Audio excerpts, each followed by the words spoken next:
The morning Carl Midden drove out to the Preston place, he came in a clean truck. That detail matters. He had always come in a clean truck, and Wayne had always noticed it. The way you notice the one thing that announces everything else about a person without them knowing they have said a word.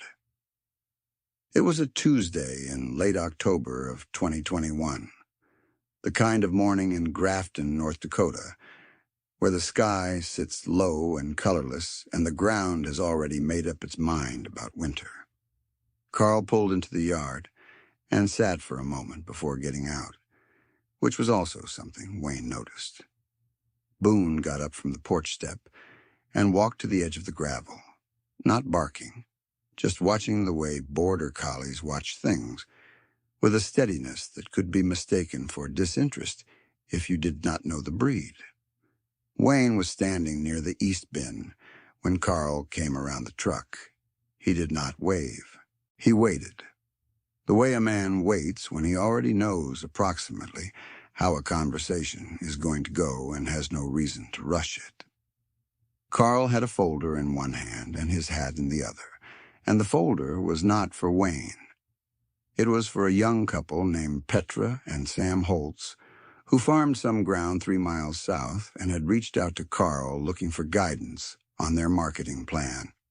And Carl had told them, quietly and without ceremony, that there was a farmer up the road they ought to talk to first, and that the farmer's name was Wayne Preston, and that he could explain some things Carl himself had taken about 20 years too long to understand.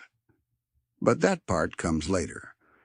Let me start at the beginning, which is the only place that explains why the kitchen table that morning had a worn composition notebook open on it, and why Deb Preston stood at the counter with a dish towel over one shoulder and did not leave the room.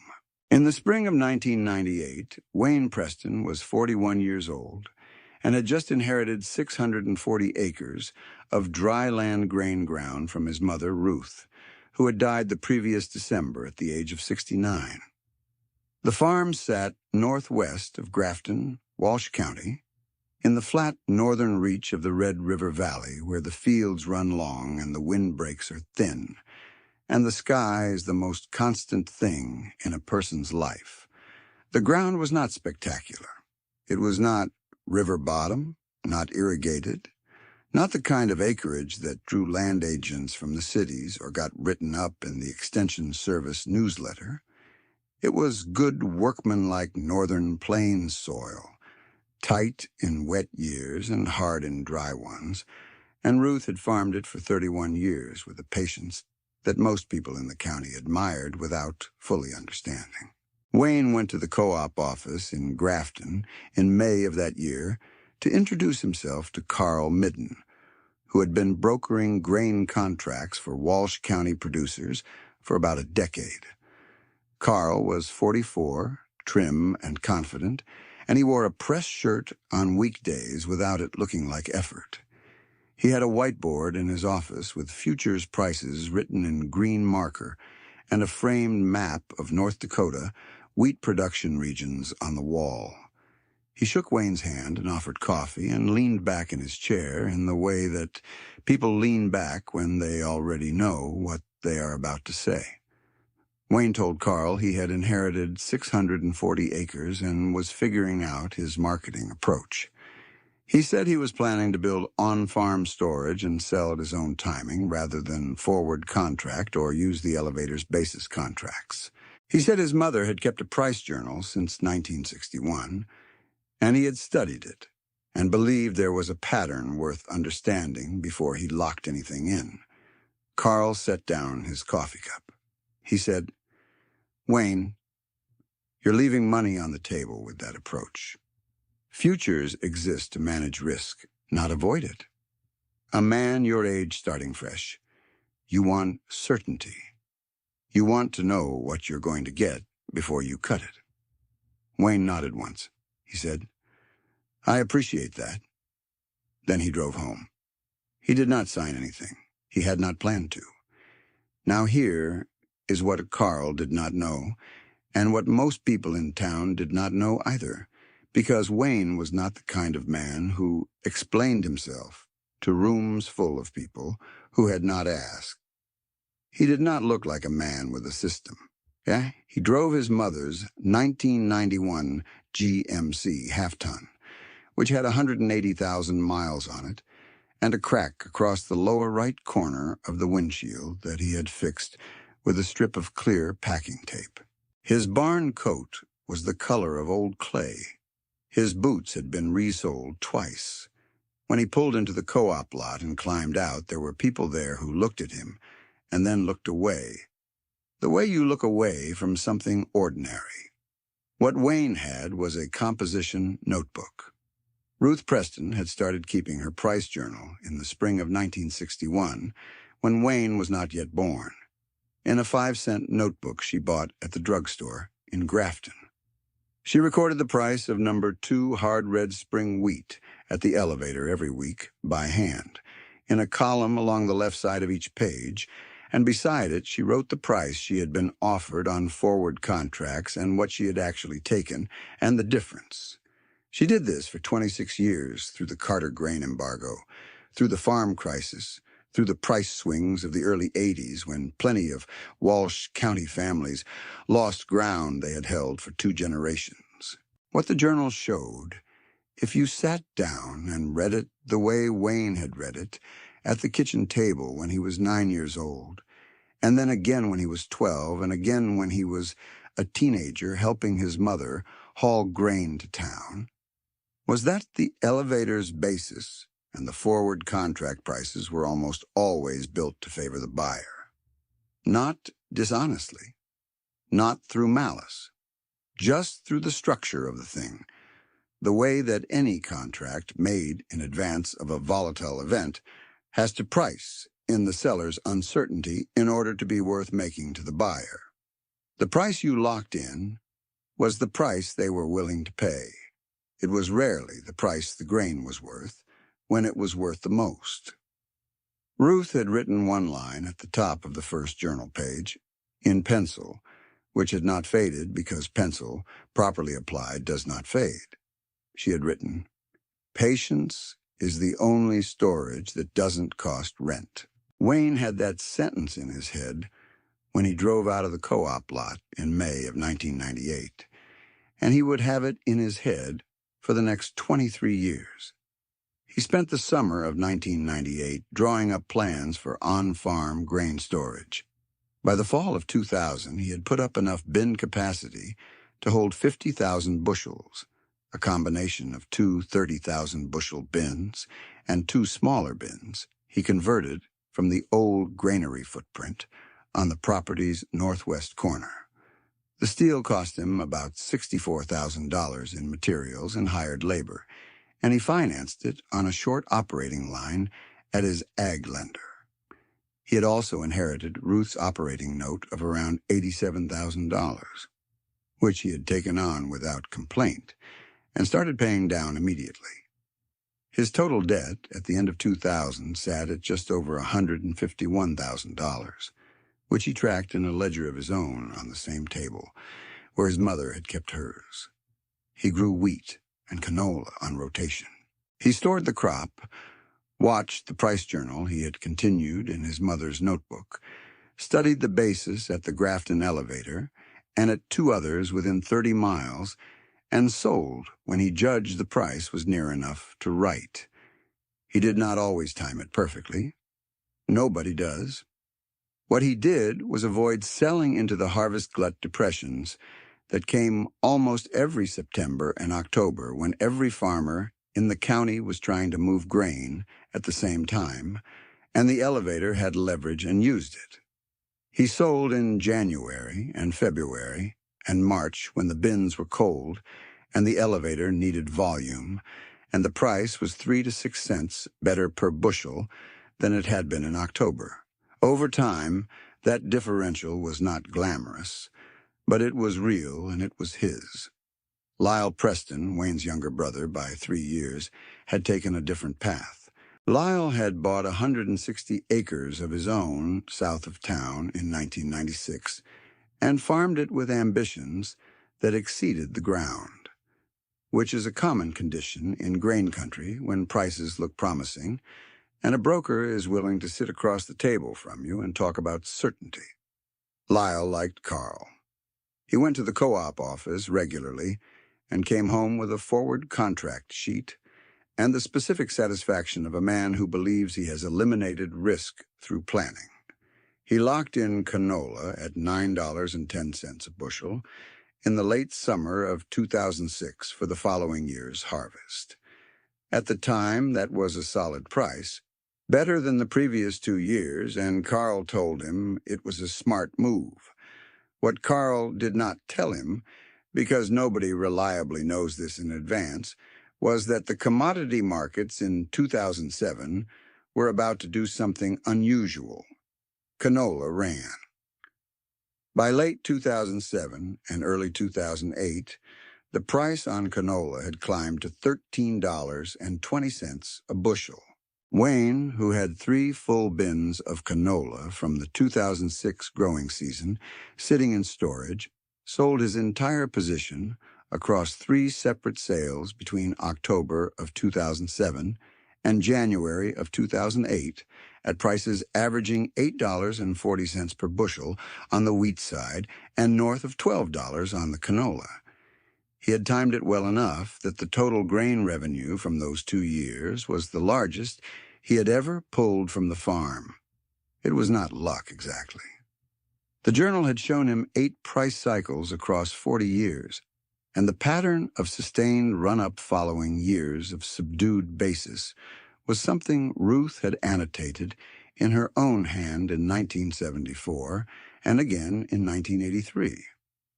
Lyle got his 9.10 on the canola he had forward contracted, which was exactly what he had been promised, and he watched the remaining canola he had not contracted sell into a falling market in early 2008 at $7.80.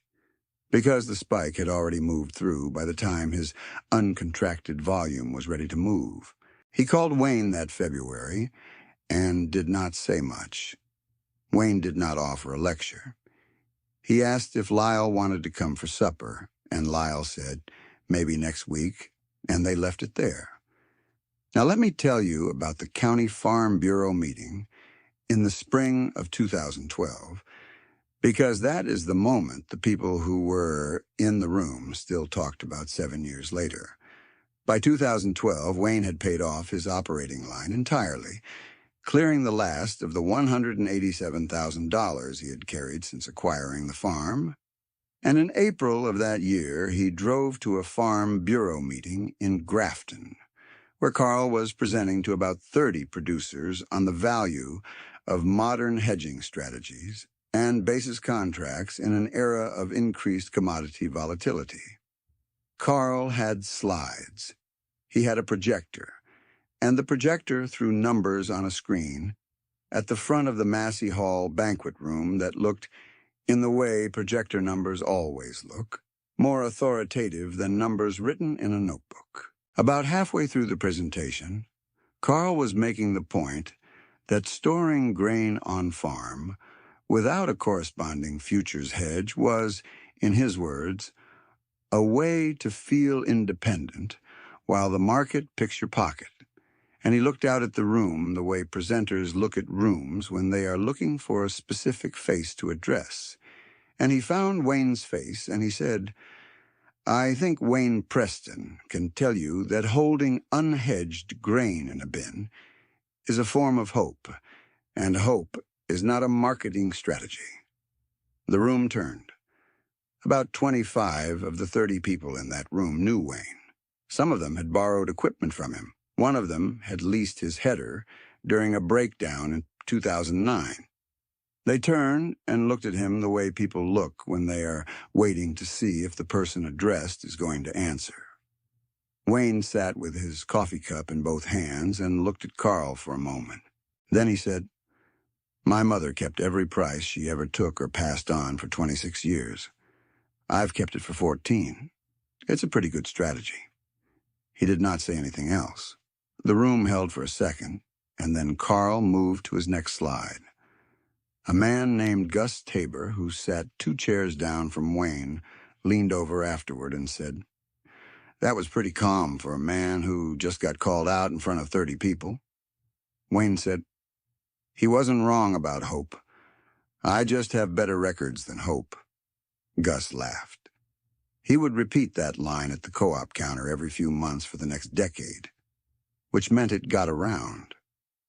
Wayne took the $60-some thousand in freed-up operating money and added to it carefully for the rest of that year.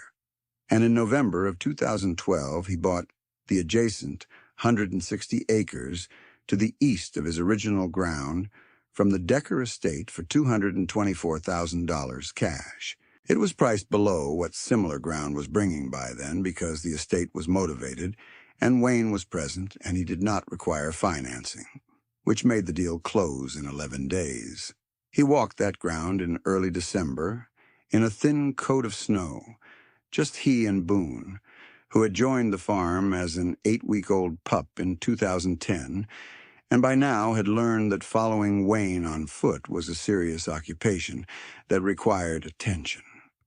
They walked the field tiles and the fence lines and the windbreak. Wayne noted 2 drainage tile junctions that needed attention and 1 corner post that was listing and a patch of low ground near the east fence that was going to need managing in wet years.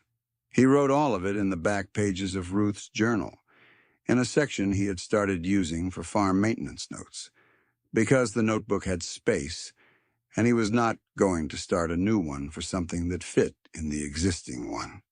He now farmed 800 acres, all of it owned, none of it leveraged. Here is where the story turns harder, and where a certain kind of patience gets its real test, because patience is easy when prices are climbing. The real question is what happens when they fall. Between 2019 and 2020, the Northern Plains took a combination of events that hit some producers the way a second lean year in a row always hits people who have borrowed against the first one. A drought developed across central North Dakota in 2019 that cut Wayne's wheat yield to about 60% of his 5-year average. His canola was worse. He ran about 42 bushels to the acre on wheat, where he usually ran 68, and his canola came in at 1,700 weight, where he expected 26. He did not have debt payments to make, so the thin crop was painful, but not structural. He tightened everything and moved carefully, and the farm absorbed it. Lyle did not absorb it the same way. Lyle had expanded his operation in 2015 by taking on an additional 300 acres of rented ground and financing a used combine and 2 tractors on a chattel note, with Carl's encouragement, because 2014 had been a good year and the lender was willing, and the cash rent on that ground was $11, below county average, so it looked like a deal on paper. His operating note by early 2019 stood at $310,000.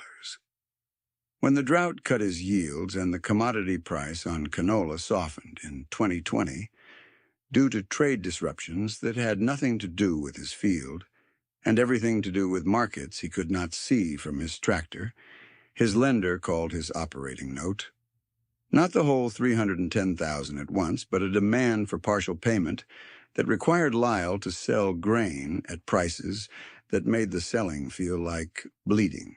He called Wayne from his truck one evening in September of 2020, sitting in his driveway because he did not want Marcy, his wife, to hear the conversation from inside the house.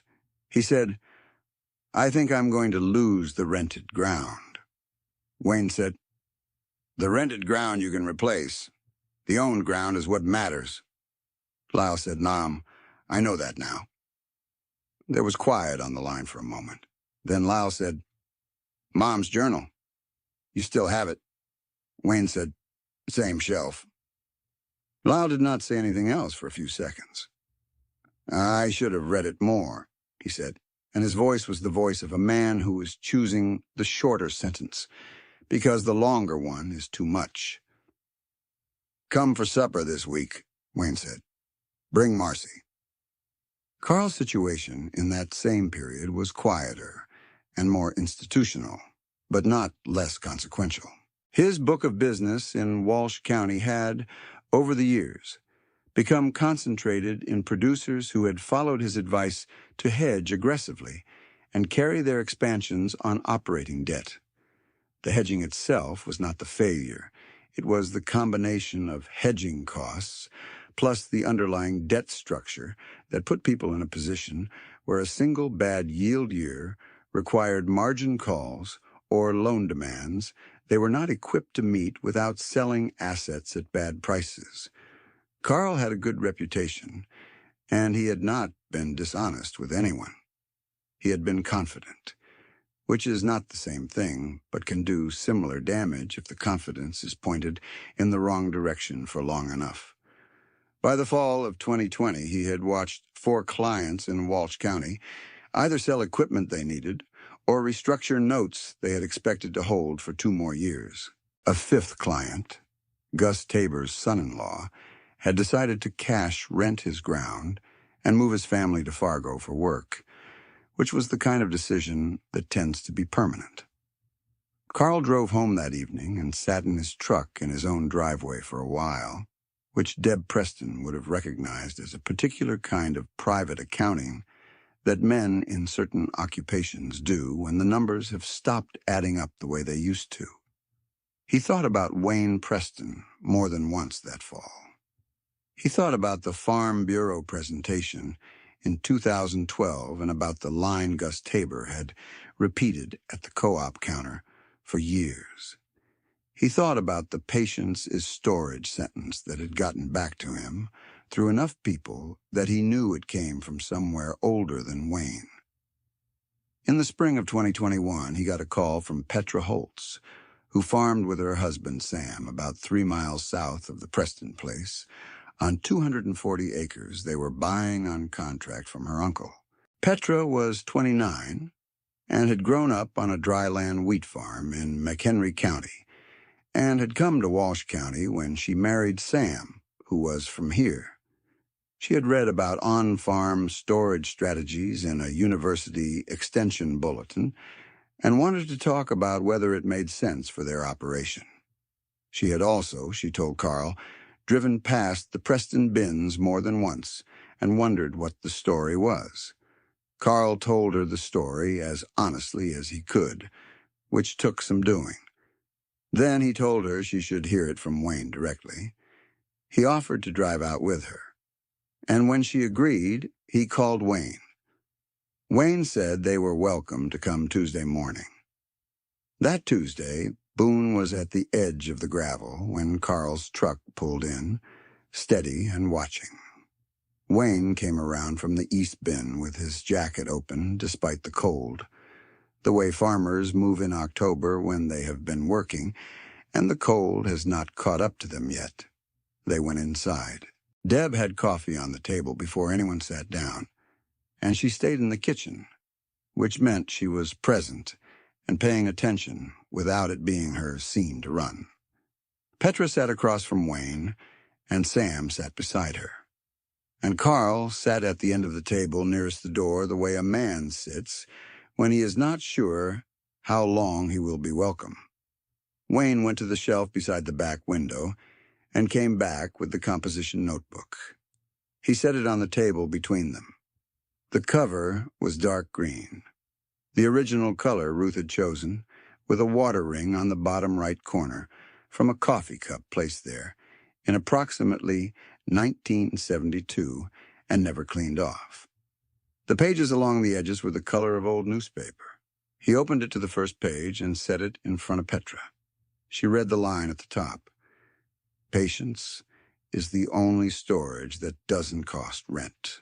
She looked up. Wayne said, "My mother started that in 1961. I picked it up in 1998. 26 years of her data, 23 of mine, 49 years of price at this elevator, and 2 others written by hand." Carl said, "The data holds up.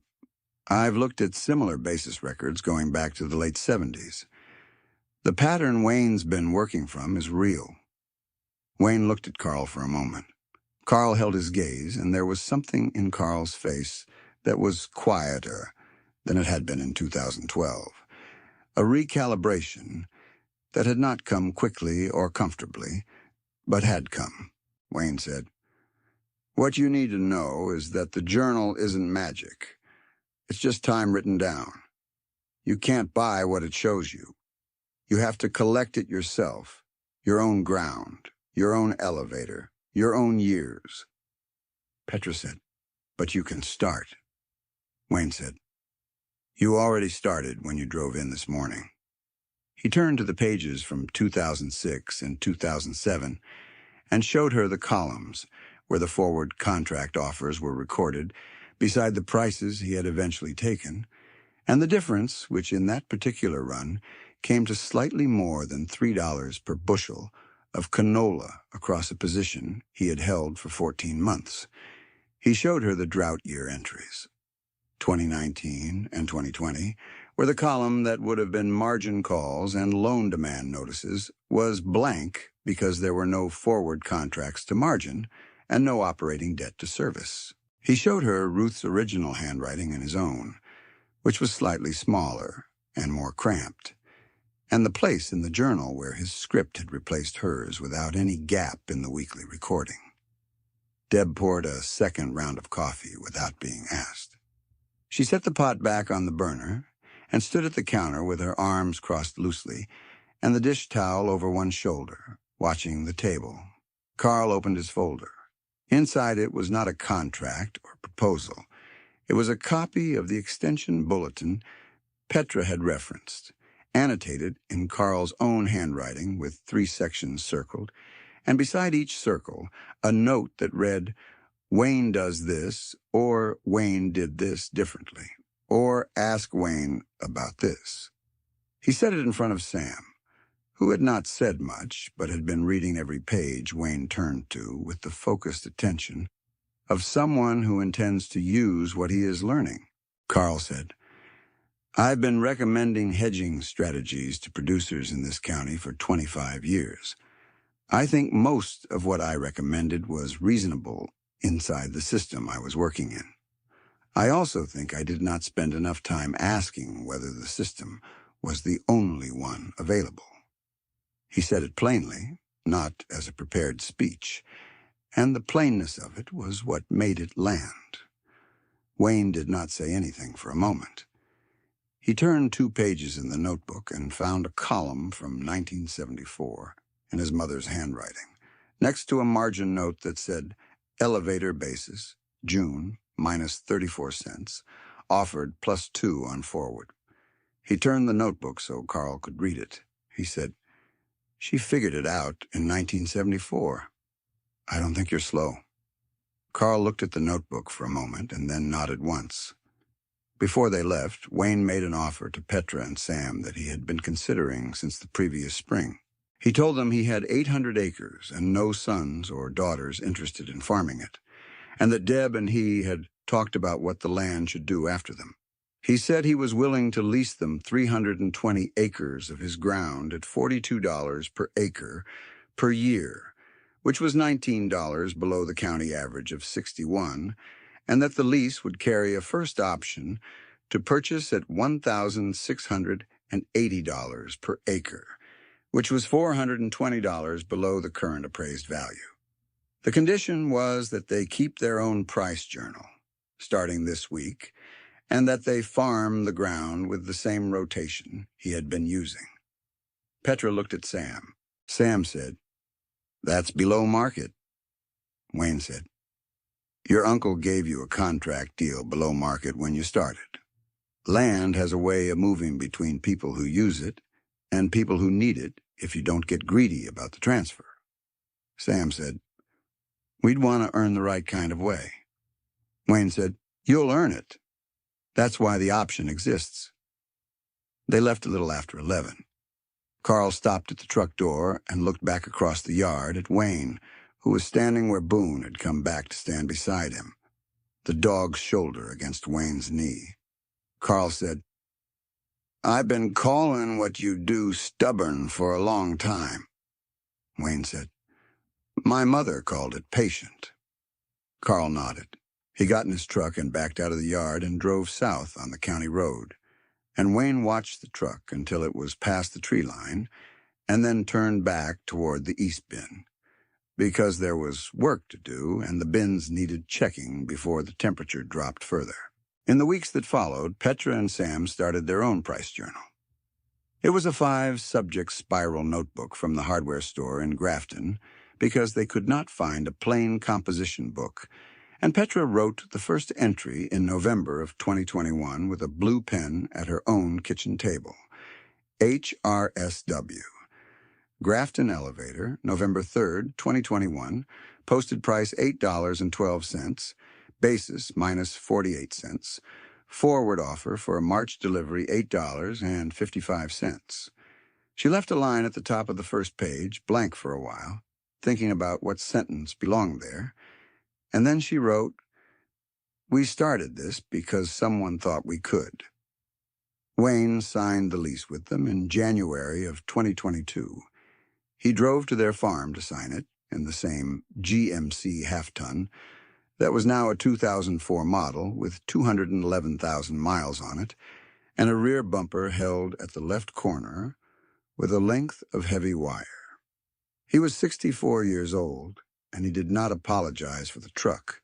He parked in their yard and shook Sam's hand and sat at their table and signed the papers and drank coffee and answered questions for 2 hours about soil management and drainage and the specific characteristics of the 320 acres they were leasing.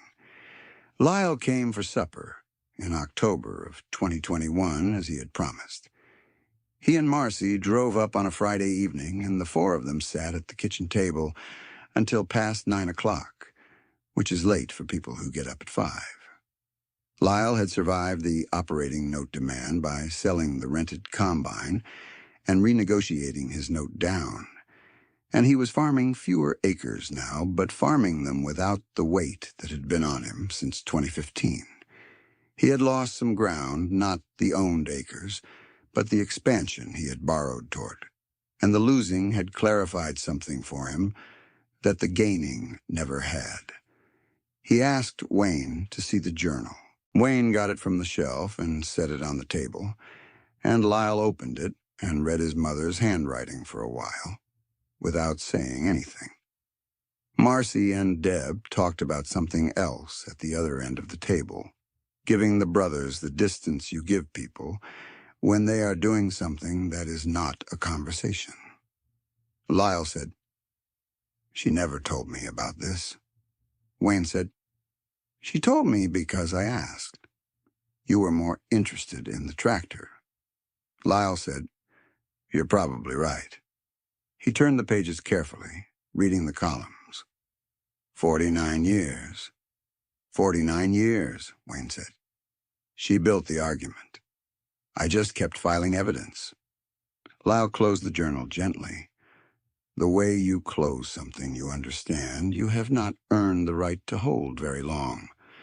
He handed it back across the table. You going to start one? Wayne asked. Lyle said, "It might be 20 years too late." Wayne said, "The best time to plant a windbreak is 20 years ago. Second best is now." He said it without emphasis. The way you say something you have thought for a long time and are now just giving to someone else to use. Lyle nodded. He stayed until nearly 10.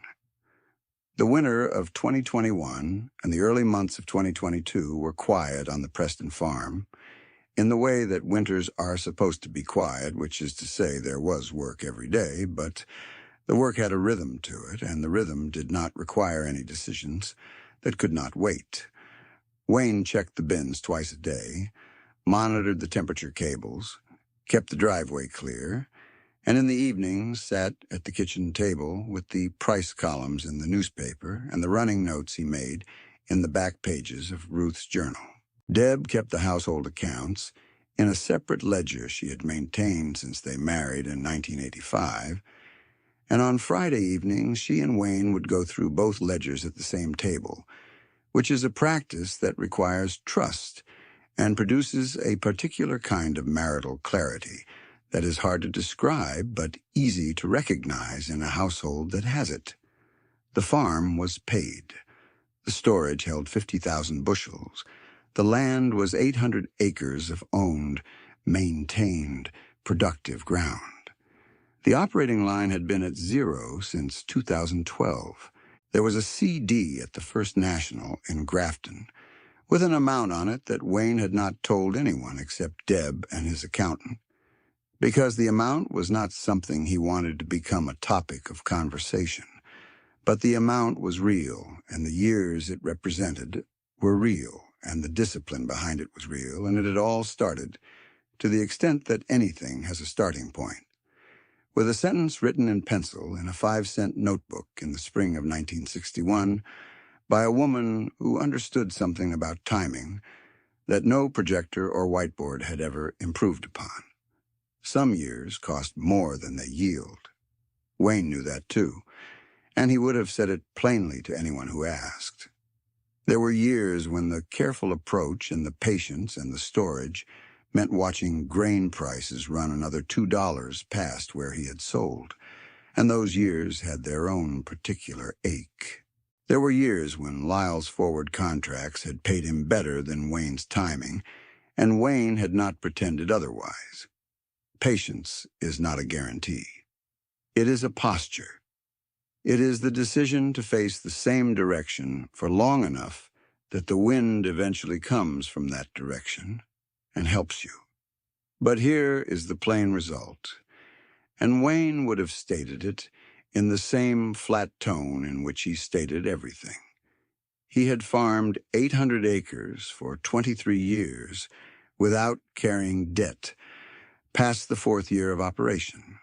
He had bought 160 acres of additional ground with cash. He had put up 50,000 bushels of on-farm storage that had paid for itself inside 6 years and kept earning. He had survived a drought year and a commodity collapse that had forced his brother to restructure and his broker's clients to sell equipment.